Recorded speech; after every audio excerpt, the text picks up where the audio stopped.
한글 단어 조성 원리를 통한 한글 문해력 강조 한자 공부의 왕도 136번째 시간인데요. 오늘도 우리는 6획에 해당하는 부수 하나를 체크하고 넘어가도록 하겠습니다. 늙었다라는 의미의 노부인데요. 대표적인 한자로는 자기 자신, 즉 늙었다라는 의미의 로자와 깊이 생각하다라는 의미의 고자가 되겠습니다. 오늘 첫 번째 살펴볼 한자는 바로 깊이 생각하다라는 의미의 고자가 되겠는데요. 오늘은 깃털이라는 의미의 우부를 하나 더 살펴보고 나가겠습니다. 이 우부는 실제 기초 한자에서 다루지는 않지만 대단히 흔히 쓰이는 한자들이 이 우부에 속해 있기 때문에 소개만 하겠지만 눈에는 익숙해지셔야 됩니다. 깃털이라는 의미의 우, 늙었다, 늙은이라는 의미의 옹, 날개죽지라는 의미의 익, 이런 이제 한자들이 우부에 해당이 되겠는데요. 자주 쓰는 한자이기 때문에 눈에는 익숙해질 필요가 있습니다. 오늘 첫 번째 한자는 고자가 되겠는데요. 실제 이제 영어 표현으로는 think라고 쓰겠지만 그냥 단순히 생각하다라는 의미는 아니고 깊이 생각하다 그런 뜻입니다. 그래서 깊이 생각하다라는 의미의 고자를 한번 보도록 하겠습니다. 이 쓰는 순서가 조금 특이하죠? 하나, 둘, 셋, 넷, 다섯, 여섯 해서 총 6획에 해당하는 한자가 되겠습니다. 고려하다라고 하면 충분히 생각을 하고 감안하다라는 단어입니다. 사고하다도 깊이 생각하다라는 의미인데요. 고려하다와 사고하다는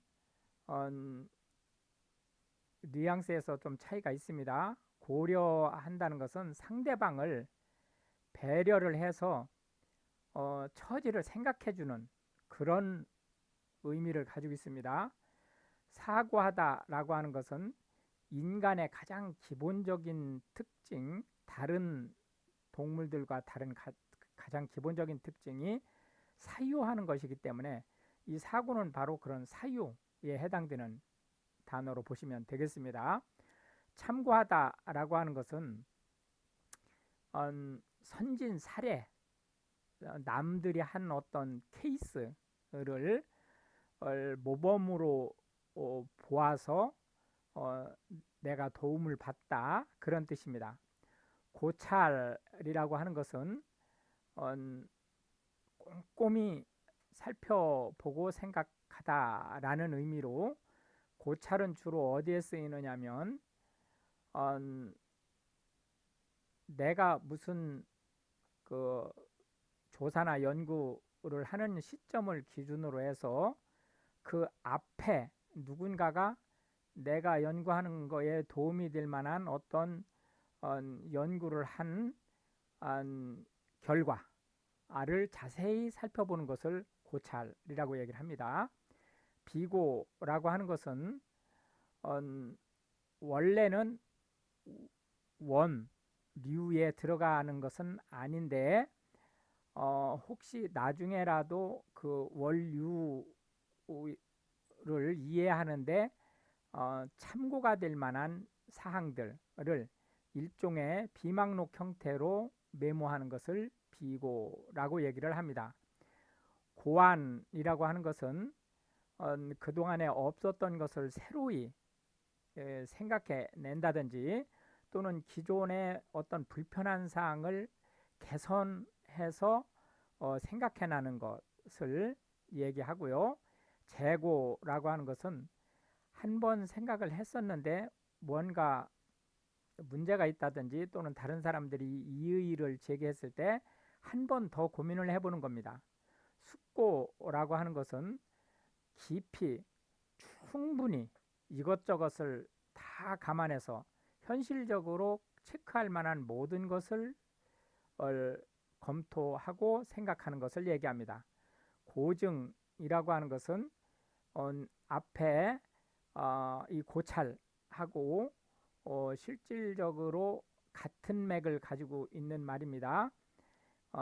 고증은 이그 고찰과 같이 앞에 선행됐었던 어떤 일들을 살펴보는 것은 똑같습니다. 그러나 이제 고찰이 주로 문서 형태로 나타나는 것을 살펴보는 데 반해서 고증은 문서든 물리적인 어떤 것이든 또는 현상이든 뭐든 상관없습니다. 닥치는 대로 다 살펴볼 수 있다라는 부분이 있고, 이제 고찰이 주로 어떤 이론적 그 완성도를 높이는 데 목적이 있다고 하면, 고증은 본인이 주장하려고 하는 내용이 타당성이 있는 거다라고 하는 거에 대한 증빙을 목적으로 하는 차이가 있다, 이렇게 보시면 되겠고요. 사고방식이라고 하는 것은 이 앞에 있는 이 사고하고 같은 말이죠. 이렇게 생각을 하는 스타일, 타입을 얘기합니다. 그렇기 때문에 똑같은 사안을 두고 사고하는 방식이 달라지면 결과가 달리 나올 수 있겠죠. 두 번째 한자는 단자가 되겠는데요. 하나라는 또는 홀로라는 의미의 단자가 되겠습니다. 입구자 두 개 밑에 갑자를 쓰고 그 다음에 한일자를 한 번 더 그어주는 그런 형태가 되겠고요. 하나, 둘, 셋, 넷, 다섯, 여섯, 일곱, 여덟, 아홉, 열, 열하나 하고 열둘 해서 총 12획에 해당하는 한자가 되겠습니다. 이 밑에 한자가 이제 조자인데, 이 위에 있는 한자 입구자 두 개를 이렇게 점 3개로 찍어서 표현할 수 있습니다. 그래서 이런 식으로 해서 약자 구조로 쓸 수 있다. 자, 한 번 더 얘기하면 약자는 대만, 일본, 한국에서 쓰는 겁니다. 중국 본토에서는 간체라고 하는 것으로 지금 글씨가 완전히 바뀌었죠. 약자와 간체는 다른 겁니다. 이제 단자에 해당하는 단어들을 한번 살펴보도록 하겠습니다. 단일민족이라고 할 때 단일은 한 가지란 뜻이고, 민족은 이제 어떤 인종이 같은 사람들의 모임, 혈족 관계의 이 사회를 얘기하죠. 한반도는 이제 외관상 뭐 소굴에 어떻든지 간에 외관상으로는 하나의 민족으로 구성된 사회라고 해서 배달민족이라고 하는 단일민족 국가로 오랫동안 지속을 해왔죠. 지금은 이제 글로벌 사회가 되면서 많은 배달민족 이외의 다른 분들이 이민도 오고 하면서 이제 함께 살아가는 사회가 됐지만, 비율로 볼 때는 절대적으로 배달민족에 해당하는 그 인종에 해당하는 사람이 많다라고 보시면 되겠습니다. 단어라고 하는 것은 음절 하나 이상이 모여서 다른 말과 확연히 구분되는 의미를 갖는 말, 뭉치를 단어라고 얘기를 한다. 간단하다라고 하면 아주 쉽고 간략하다라는 뜻이고요. 단순하다라고 하면 쉽고 복잡하지 않다라는 뜻입니다. 실질적으로는 비슷한 의미로 쓰일 수 있습니다. 단조롭다라고 하는 것은 변화가 없다, 변화가 없이 밋밋하게 흘러간다 라는 뜻이고요. 단위라고 하는 것은 무엇인가를 측정할 때 그 측정 기준을 얘기합니다. 예를 들어서 길이의 단위로 미터가 쓰인다든지 이런 걸 얘기하는 거죠. 단독이라고 하는 것은 혼자서라는 뜻이고요. 범은 형법상 범죄 행위를 저지른 사람을 얘기합니다. 그렇기 때문에 단독범 그러면은 종범이나 공범이 없는 혼자 범죄를 저지른 범인을 얘기하는 거죠. 명단이라고 하는 것은 대상자 리스트를 얘기하는 거죠. 대상이 되는 이름을 쭉 나열한 것. 단수는 주어에 해당되는 그 숫자가 대상 숫자가 하나인 것을 얘기하는 거고요. 혈혈단신이다 라는 얘기는 일가 친척, 우리가 통상 얘기하는 피부치가 하나도 없이 딸랑 자기 혼자 라는 의미를 가지고 있습니다. 이제 마지막 살펴볼 세 번째 한자는 불자가 되겠는데요. 아니다 라는 의미의 이 불자가 되겠습니다. 이 불자는 뒤에 디귿이나 지읒이나 이런 거를 만나면 부로 읽힐 수 있습니다. 그렇기 때문에 그 부분은 유의를 해서 봐주시면 되겠고요. 그 다음에 실제 이 불자가 손으로 쓸 때는 이렇게 한 번에 씁니다. 이거를 한 번에 써서 이렇게, 즉 획수가 실제로 하나, 둘, 셋, 네 개인데 손으로 쓸 때는 3획으로 쓴다라는 거 체크해 주시면 되겠습니다.